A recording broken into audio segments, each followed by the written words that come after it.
Mateo, capítulo 4, versos 3 al 10.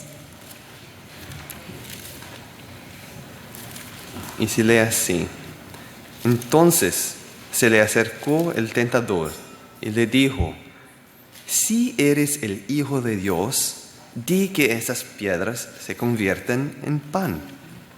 Pero Jesús respondió: Está escrito, no solo de pan vive el hombre, sino de toda palabra que sale de la boca de Dios.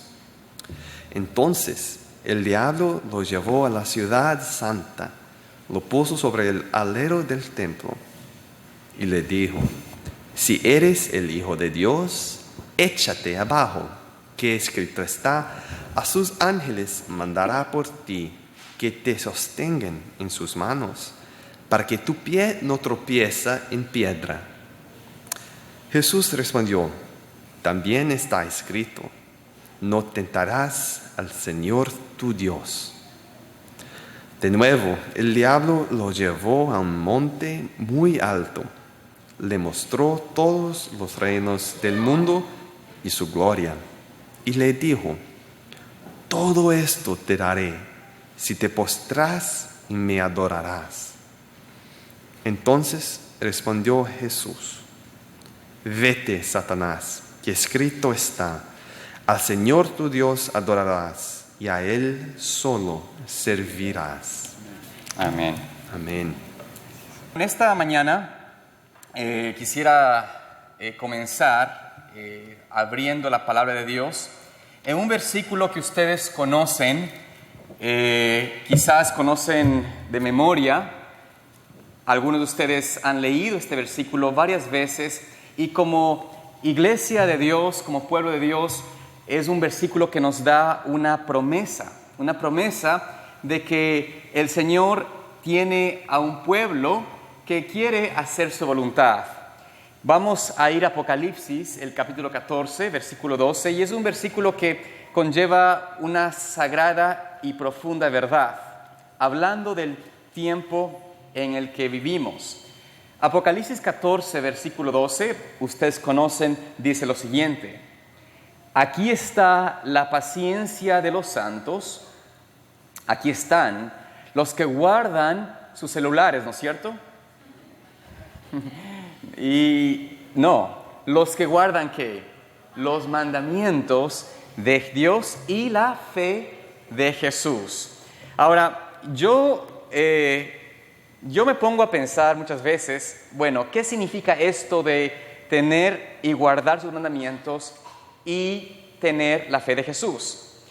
Es algo que todos aquí deseamos tener, porque esta promesa, este remanente, este pueblo especial que dice Juan, es ese pueblo que va con el Cordero, que es el que recibe a Cristo, el que entra donde está Cristo y le sigue donde quiera que Él va. Está haciendo referencia a este pueblo que proclama los 3 mensajes angelicales, los últimos mensajes de advertencia a la tierra, y es el pueblo victorioso. Y yo creo que aquí todos queremos ser parte de ese pueblo, ¿no es cierto? ¿O alguien ¿quién no quiere ser parte de ese pueblo? Todos queremos ser parte de este pueblo que guarda sus mandamientos y tiene la fe de Jesús. De hecho, cuando usted está en las clases bautismal, aquí tenemos a Margarito, tenemos a la hermana Julia, Adelaida, y tal vez todos ustedes que han pasado ya por el bautismo conocen de que tenemos una serie de estudios que se llama ¿cómo? La fe de Jesús, ¿no es cierto? La fe de Jesús. Hacemos eco de este mensaje, hacemos eco de que guardamos el sábado porque es un mandamiento de Dios y nos muestra o queremos decir al Señor: quiero honrarte en tu ley. Ahora bien, ¿qué significa esto de tener la fe de Cristo, la fe de Jesús, tener esos mandamientos de Dios? Hay una cita que quiero que ustedes pongan atención en esta mañana, y es una cita que se titula, se encuentra en el libro de Testimonios para la Iglesia, y no sé por qué no la presenté allí, pero le voy a leer. Es corta, dice: pronto han de realizarse grandes cambios en el mundo, y cada uno necesitará un conocimiento experimental de las cosas de Dios. pronto han de suceder cambios en el mundo. Yo no sé si ustedes han visto cambios en el mundo. ¿Han visto cambios en el mundo ustedes? ¿O no han visto cambios? Bueno, y los jóvenes de hoy, aquí tenemos a un lindo grupo aquí al frente de nosotros, para ellos nacieron donde existían celulares, por ejemplo. Desde que, me imagino que, Jeremy, ¿tú te acuerdas desde pequeño había celulares o no había celulares cuando tú estabas niño? Había. Tal vez no eran inteligentes, pero habían celulares. Yo me acuerdo que no existían celulares cuando yo nací. No existían eso. Y tal vez algunos de ustedes que tienen más edad que yo, tampoco habrían ni computadores portátiles, ¿no es cierto? No existían muchas cosas que no habían.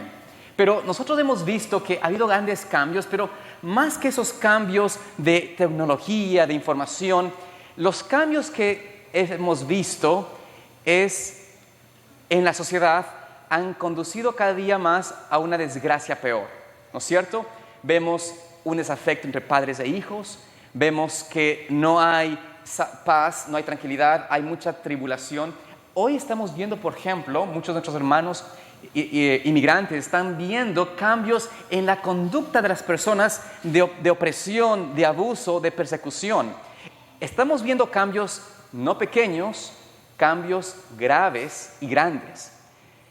La respuesta para esto, de acuerdo a las citas que acabo de leer, es que cada uno, no cada iglesia, ni cada congregación, ni cada familia o cada esposo o cada núcleo de familia, sino cada uno individualmente debe conocer, necesitará un conocimiento, pero un conocimiento intelectual, no, experimental de Dios, de las cosas de Dios.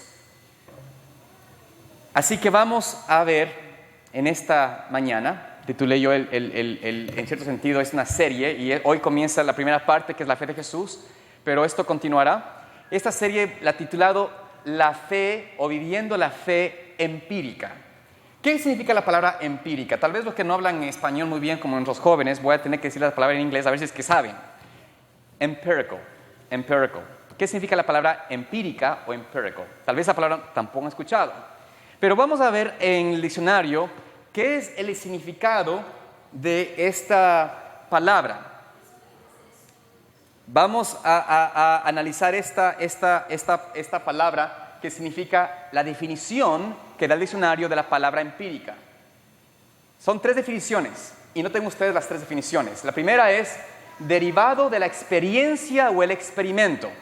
La palabra significa de que solo se puede obtener algo en base a la experiencia o el experimento. Número 2, dependiendo de la experiencia o observación sola, sin utilizar método científico o teórico. En otras palabras, no es solamente información teórica o porque la ciencia lo dice que es así, sino porque usted observa y evidencia.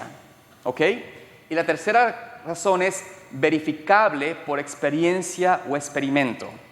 Entonces, Dios nos está diciendo a nosotros de que nuestra fe, nuestra experiencia, nuestra confianza en Dios debe ser experimental, no teórica, no científica, tampoco obviamente, no intelectual.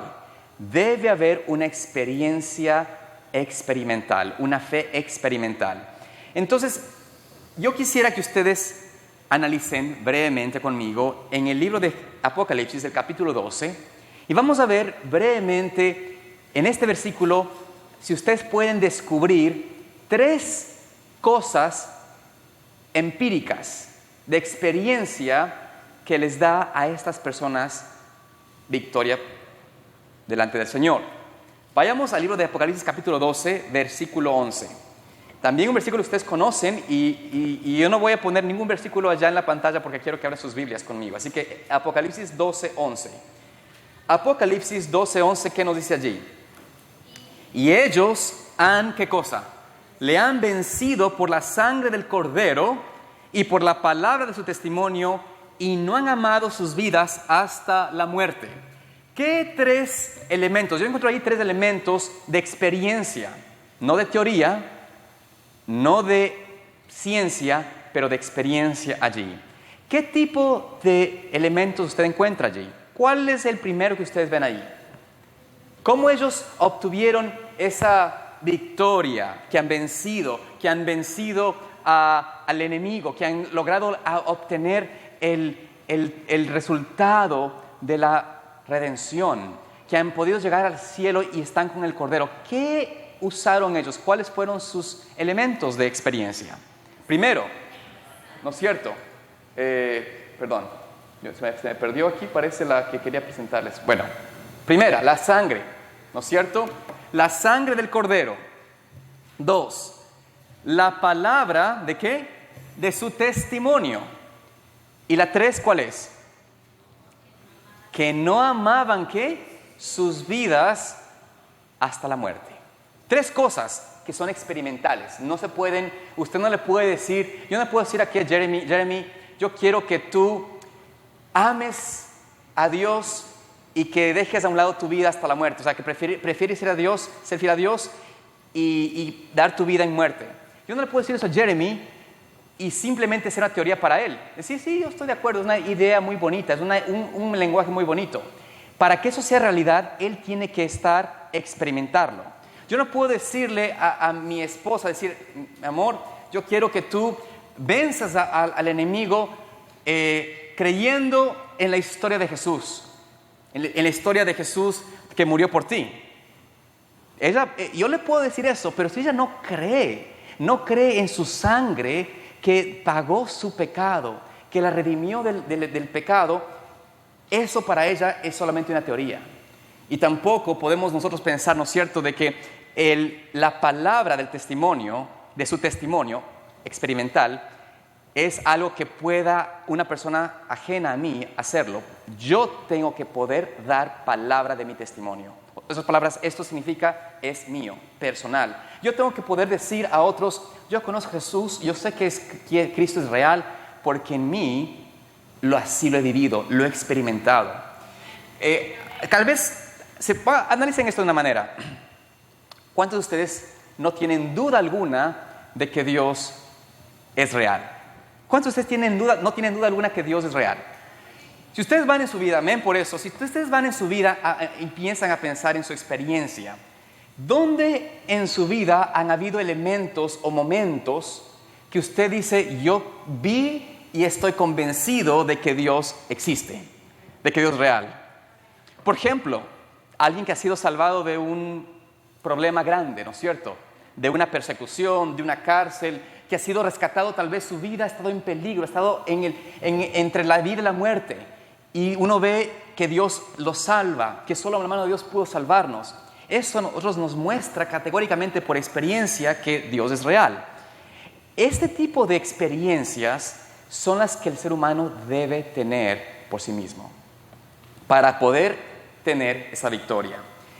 Entonces, vamos a analizar por qué el Señor quiere que tengamos esta fe no teórica, no una fe en ideas o en la letra, pero una fe práctica. Porque hay una diferencia enorme, y vamos a verlas aquí. Vamos a diferenciar brevemente, de acuerdo al versículo que leímos al principio, ¿qué significa esto de fe en Jesús versus fe de Jesús? ¿Por qué la diferencia es importante? Todos tenemos aquí fe en Cristo, conocemos su palabra, conocemos la historia de Él, conocemos que Él murió y pagó la muerte por nosotros, pero ¿cuántos tenemos realmente la fe de Cristo? Entonces, la primera pregunta que tenemos que hacernos es, bueno, ¿cuál diferencia hay? ¿Hay una diferencia entre tener fe en Jesús y fe de Jesús? Bueno, es realmente muy similar en realidad. La primera tiene 3 elementos. La primera, fe en Cristo. Y si estoy equivocado me pueden decir, pero yo creo que están de acuerdo en esto. Primero, la fe en Jesús es que yo creo o creo en Jesús. Cree que Cristo es real, cree que Cristo vino a vivir por nosotros, pagó el precio, nos salvó. La segunda cosa es que también, ¿qué? Confianza en Jesús. Confío en Él. Confío que Él es mi sustituto, que Él me perdonó, que Él me salvó. Confío de que Él también me declara justo delante de Dios. Todo eso estamos hasta aquí muy bien. Tercer punto, acepta a Jesús. La fe en Jesús te hace a ti aceptar a Cristo. Vienes hoy, has sido quizás convencido por su palabra de que debes aceptar en su corazón. Ahora, La diferencia radica en el cuarto elemento, porque también la fe de Jesús hace lo mismo. La fe de Jesús te da la fe en Él, como creador, en la justicia de Cristo, en su sacrificio, en su sangre. También te da la confianza en Él. La fe de Jesús también es, tengo confianza de que Él me amó, pagó mi pecado, cubrió mi vida y me puede redimir. La tercera también es igual. Acepto a Jesús. Por la fe de Jesús te hace aceptar a Cristo.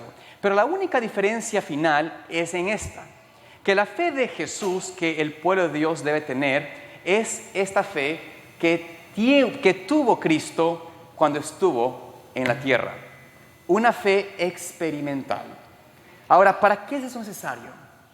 En esta mañana quiero mostrarles de una manera muy sencilla esto. Primero vayamos a una historia que se encuentra en el libro de Marcos, el capítulo 12. Vayamos a Marcos, capítulo 12. Esta historia es muy interesante y es una historia hacia la etapa final de Cristo. Jesús está allí, ya ha pasado 3 años y medio de su ministerio. Han hecho milagros, Él ha sanado enfermos, ha mostrado las obras poderosas de Dios.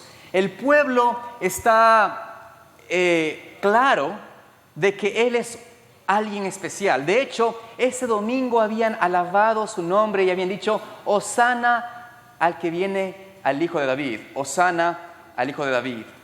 Había entrado triunfalmente en Jerusalén. Había limpiado el templo nuevamente. Había sanado, o mejor dicho, había resucitado a Lázaro. ¿Pueden ustedes creer esto? Las evidencias de que este era el Hijo de Dios eran abrumadoras.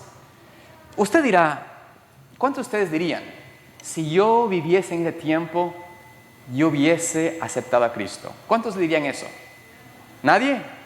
O sea que ustedes saben de que no son, ustedes se dan cuenta de que no son realmente, no creen en Jesús todavía.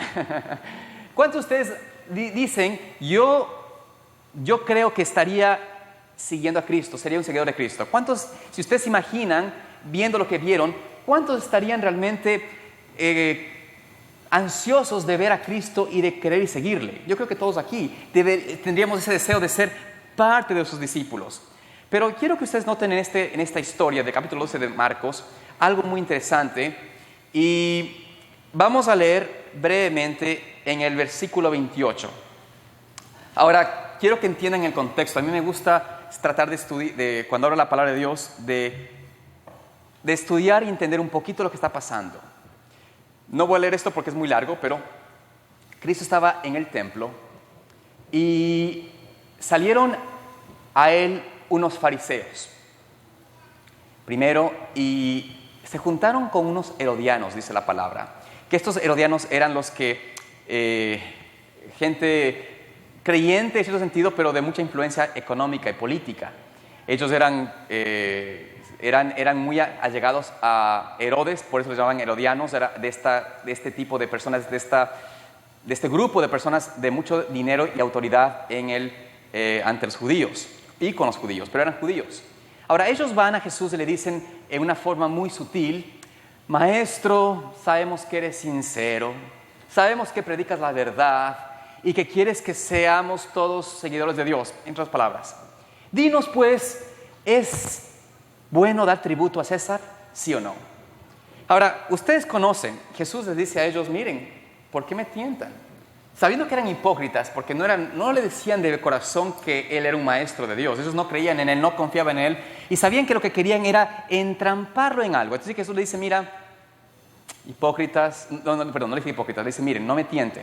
Y les mostró, les preguntó, les pidió que le traigan una moneda, preguntó de quién era la inscripción, usted con la historia, y al ellos decirle, y Él le dice de quién es la inscripción, ellos ¿qué respondieron? ¿De quién es la inscripción? De César. ¿Y qué dijo Jesús sabiamente? Dar a César lo que es de César y a Dios lo que es de Dios. Con esto se quedaron como mudos, no sabían qué decir. Entonces luego inmediatamente estos fariseos dijeron, vamos a tratar de usar otro grupo. Y trajeron a los saduceos. Los saduceos no creían en la resurrección. Y vinieron con una historia larga de que una mujer se había casado con un hombre y el hombre no le dejó herencia o digamos hijos. y por eso tuvo que, al morirse el hombre, se casó con el hermano, ese tampoco le dio herencia o hijos, y así pasó por 7 hermanos. Entonces ellos le dijeron, ahora sí te tenemos entrampado, Jesús. Bueno, en la nueva Jerusalén, en la resurrección, dinos, ¿con quién va a estar esta mujer? Entonces Jesús dice, ¿entendió? Les dice, ustedes erráis en desconocer la Escritura. No conocen la Escritura, ustedes están engañados en su sentido.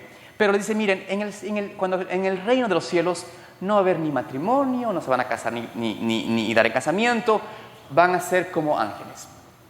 Con eso también se quedaron mudos, no supieron qué decir. Entonces viene y vamos a esa historia. Porque, noten ustedes, vinieron primero los herodianos, los fariseos ahí empujando a los herodianos. Luego vinieron los saduceos, otro grupo importante del liderazgo. Así que finalmente los fariseos, y para que ustedes entiendan por qué es importante ver cómo los fariseos son los que influyen en todo esto.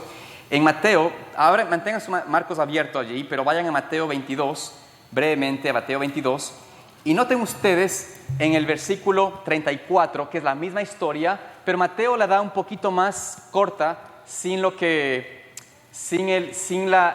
vamos a llegar. Pero vayamos a Mateo brevemente primero, para que analicemos lo que sucede allí. Dice, cuando los fariseos oyeron que había cerrado la boca a los saduceos, Jesús les cerró la boca no porque les puso un bozal, sino porque su palabra, ¿no es cierto?, no puede ser refutada. Se juntaron a una. ¡Ay, no puede ser esto!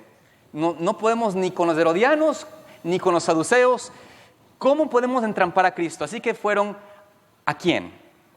Y se fueron a ellos, se juntaron a una, y uno de ellos, un intérprete de la ley, para tentarlo preguntó. Ahora, ¿quién era este intérprete de la ley? Volvamos ahora a Marcos, el capítulo 12. Noten cómo Marcos describe al intérprete de la ley, porque esto es importante también. Se acercó uno de los, ¿quiénes? Escribas, que había oído discutir y sabía que les había respondido bien, y le preguntó. Este hombre, en el Mateo nos habla de que era patentarle, pero en realidad este escriba tenía un cierto admiración por Cristo, pero los fariseos que se juntaron dijeron, mira, tú eres escriba, tú eres doctor de la ley. De hecho, este intérprete de la ley, o el escriba, era la autoridad de las Escrituras. Los escribas eran los teólogos o los doctores de teología de aquel tiempo.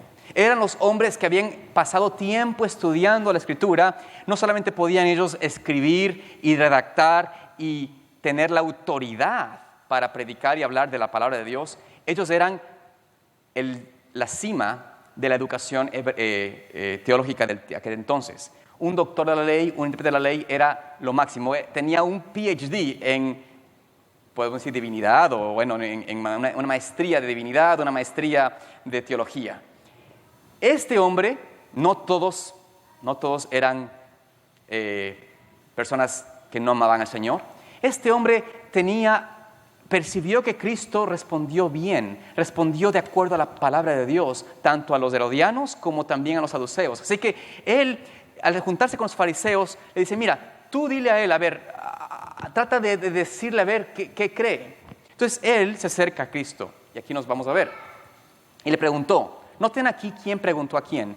El escriba le pregunta a Jesús directamente, ¿cuál es el primer mandamiento de todos? Si a usted le preguntan eso, ¿qué usted diría? Usted diría, bueno, el primer mandamiento de todos, como adventista, bueno, si es que vamos al adventismo, el mandamiento que es fundamental es el sábado, ¿no es cierto? El sábado porque es el día del Señor, nos recuerda que es creador, nos recuerda que Él hizo las cosas de la tierra, nos recuerda también de que este santo día está hecho para que no haya enemistad entre hermanos, seamos una sola persona, el esclavo, el amo, todos son libres en ese día. Así que creo yo que el sábado es el día o el mandamiento fundamental.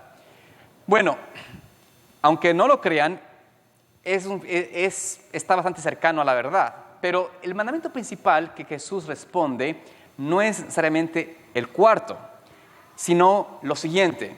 Jesús respondió, el primer mandamiento de todos es, noten aquí, oye Israel, el Señor nuestro Dios, el Señor uno es. Amarás al Señor tu Dios con todo tu corazón, con toda tu alma, con toda tu mente y toda tu fuerza. Y el segundo es semejante, amarás a tu prójimo como a ti mismo. No hay mandamiento mayor que estos. Entonces, Cristo responde con esta autoridad. ¿Qué son las dos cosas que Jesús dice que son qué mandamiento es el mayor? En realidad es dos partes. Amar a Dios con todo tu corazón, reconociendo que el Señor es uno. Interesante también mojar ese punto, pero bueno, no vamos a entrar tanto en detalle en esto, pero que Dios es uno y que hay que amarlo con todo nuestro corazón. Y la segunda parte de este mandamiento, ¿cuál es? Amar al prójimo como a nosotros mismos. Así que tenemos aquí una respuesta sabia de Cristo. Les hago una pregunta. Cristo, al decir esto, ¿lo decía por teoría o por experiencia? ¿Qué ustedes dirían de Cristo? ¿Jesús amaba a Dios por teoría o por experiencia? ¿Amaba al prójimo por teoría o por experiencia? ¿Cómo Cristo había demostrado de que en Él el amar al Señor, la fe que de Cristo era experimental, no era teórica? ¿Acaso no hacía Él, sino que vivía en servir a otros? ¿Acaso Él no vivía en honrar a su Padre? ¿Acaso Él no decía, yo no hablo de mí mismo, sino lo que mi Padre me dice, eso hablo? Póngase a pensar. Cuando usted, aquí en el campo es un poco difícil, y gracias a Dios por eso, un poco difícil a menos que usted se busque realmente el mal. Pero en el campo usted ve vacas, ¿no es cierto? Ve hierba, ve animales y ve naturaleza. Es difícil que uno sea tentado por eso, ¿no es cierto? O sea, a menos que usted tenga, como tal vez mi hermano César, que le gustan las vacas y quiere tener más vacas. Tal vez la ambición, podemos decir que ve una vaca linda y quisiera tener. Pero es difícil que uno sea tentado por los elementos de naturaleza. Sin embargo, todos somos tentados, ¿no es cierto? ¿Quién aquí no ha sido tentado esta semana? ¿Alguien aquí no ha sido tentado esta semana? ¿No ha tenido tentación hoy o esta semana? Bueno, el hecho mismo hoy, como hablaba la hermana Silvia, ¿no es cierto? ¿Cuántos somos tentados por esto? ¿No es cierto? A cada rato quiero ver qué me pasó, qué fue mi amigo que me escribió, lo que sea. Bueno, somos tentados constantemente por cosas así. Pero yo les iba a decir de que no es muy común tener tentaciones grandes. Son las cosas diarias y pequeñas. Pero, por ejemplo, es para mí, por ejemplo, en la área cuando trabajo con Daniel, que aquí él puede ser testigo de esto, hablamos muchas veces de esto. A veces uno conoce personas que sí le buscan y buscan, como le digo a uno, sacar la paciencia de lo que uno tiene, ¿no? O sea, como que tratan de provocar a que uno reaccione con un poco de ira, con frustración, como que uno dice, oye, pero hacemos tanto y el hombre no quiere pagar, o cosas por el estilo, ¿no? Cosas que pasan así. Y uno dice, ay, ¿por qué las personas son tan, no valoran el trabajo que uno hace? Y tenemos ese tipo de situaciones donde uno dice, Señor, ¿hasta cuándo tenemos que lidiar con estas cosas? Pero les digo esta razón porque ¿cómo debería uno responder a la tentación? De acuerdo a Cristo, lo que debería uno hacer, como Cristo hizo, fue tener en la mente de uno esa palabra de Dios, ¿no es cierto? Poder tener en la mente de uno el momento que uno está siendo tentado, poder recordar que la única forma de tener victoria contra el enemigo es un escrito está. Cuando Cristo fue en ese momento tentado por los saduceos, la forma como Cristo les pudo callar y salir de la tentación fue mostrándole la Escritura. Usted póngase a pensar en su vida. Hoy, ¿qué impide que usted guarde el sábado correctamente? ¿Qué es lo que le impide a usted salir de la iglesia y desconectarse y olvidarse de lo que pasó en la semana y su negocio y su trabajo? ¿Y qué le impide a usted de poder no caer en esa tentación? Posiblemente el descuidar su palabra, el no poner en su mente, Señor, hoy debo alimentarme y hablar de ti. Entonces, hay formas que son muy prácticas y Cristo, en cierto sentido, mostró vez tras vez que Él tenía victoria en una fe práctica. Brevemente, vemos qué pasó con este hombre, porque aquí es donde quiero concluir esta parte esta mañana. Jesús le responde de esa forma, y él dice lo siguiente, versículo 32. Entonces el escriba le dijo: bien, maestro, has dicho la verdad, que uno es Dios y no hay otro fuera de él, y que amarlo con todo el corazón, todo el entendimiento y todas las fuerzas, y amar al prójimo como a uno mismo, es más que todos los holocaustos y sacrificios. Este doctor de la ley, este intérprete de la ley, este escriba, este teólogo, este erudito de aquel tiempo, contestó bien o mal. Bien, contestó correctamente. De hecho, mostró y dijo: estas ceremonias que tenemos aquí en la iglesia no son tan importantes, no son tan necesarias como el amar a Dios y amar a mi prójimo. Él entendió como la teoría correcta. Entendió la teología correcta. Y de hecho, este hombre quedó como impresionado porque Cristo habló a su conciencia y le mostró a través de su palabra de que la religión verdadera de Dios era la religión de amar y servir. De amar y servir, amar al Señor y servir al prójimo, la muestra del amor. Y este trimestre que tenemos el estudio sobre el servicio a otros, ojalá que esto sea algo que realmente lo tomemos de corazón, como una necesidad experimental nuestra. Pero Cristo le dice algo a él. Noten el versículo 34. Cuando Jesús vio que el escriba había contestado sabiamente, Jesús le dice: no estás, ¿qué? Lejos del reino de Dios. No estás lejos. Pero con eso, ¿qué le quiso decir? Aún no había entrado. Aún no había llegado al reino. Estaba cerca, estaba muy cerca, porque primero la teología estaba correcta. Había comprendido correctamente finalmente este escriba que la teoría era, o la teología, mejor dicho, el concepto de la redención de Dios es el amar a Dios y amar al prójimo. Pero lo que faltaba a él era la experiencia. Era la experiencia. Entonces le hago una pregunta, amados hermanos. ¿Estamos igual que este escriba quizás hoy?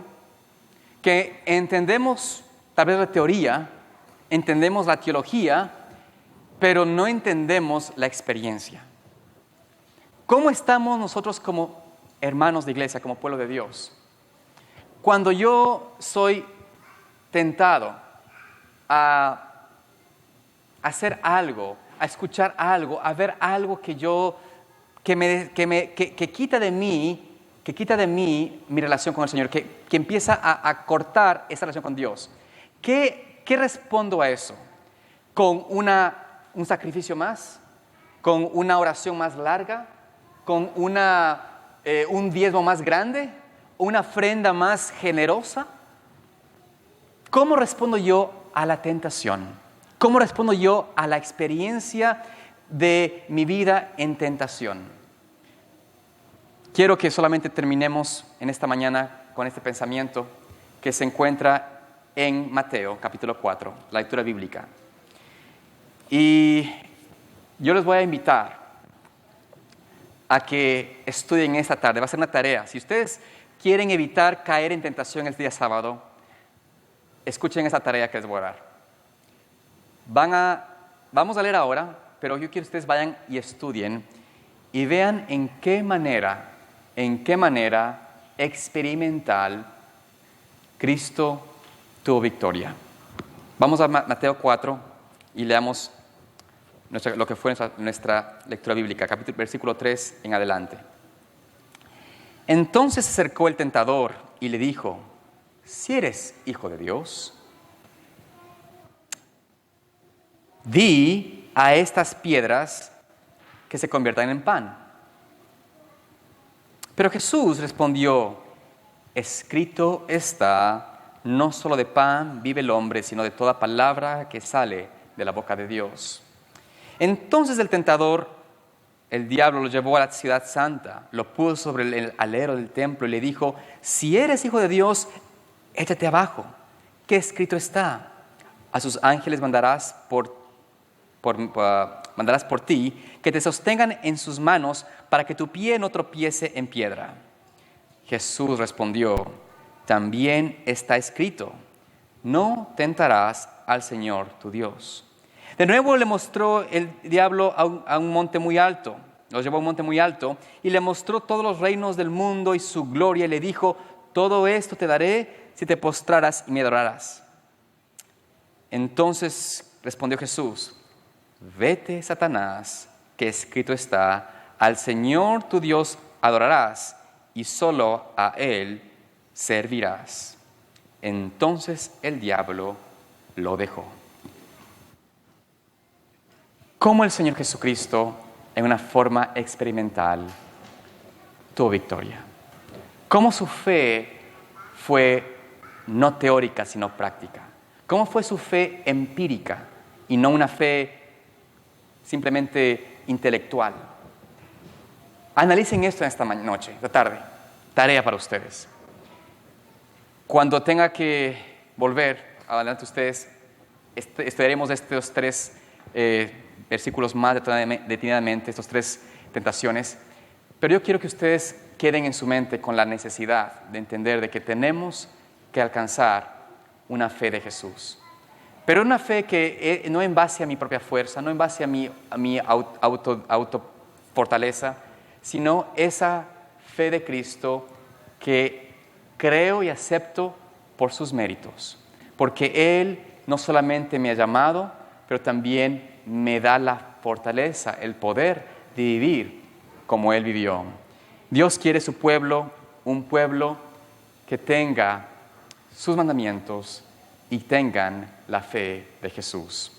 Que Dios nos ayude a nosotros en esta tarde a tener eso en mente y vamos a estudiar y profundizar nuestro conocimiento del Señor Jesús en esta semana. Amante Padre Celestial que moras en los cielos, Señor, queremos estar allí en esta mañana gloriosa. Queremos, Señor, ser parte del pueblo redimido y hacer aquellos que guardaron tus mandamientos, tuvieron tu fe y por tu sangre han lavado sus ropas y están puros delante de ti. Permite, Señor, de que esa sea nuestra experiencia. No queremos, Señor, tener una fe intelectual o teórica, una fe real.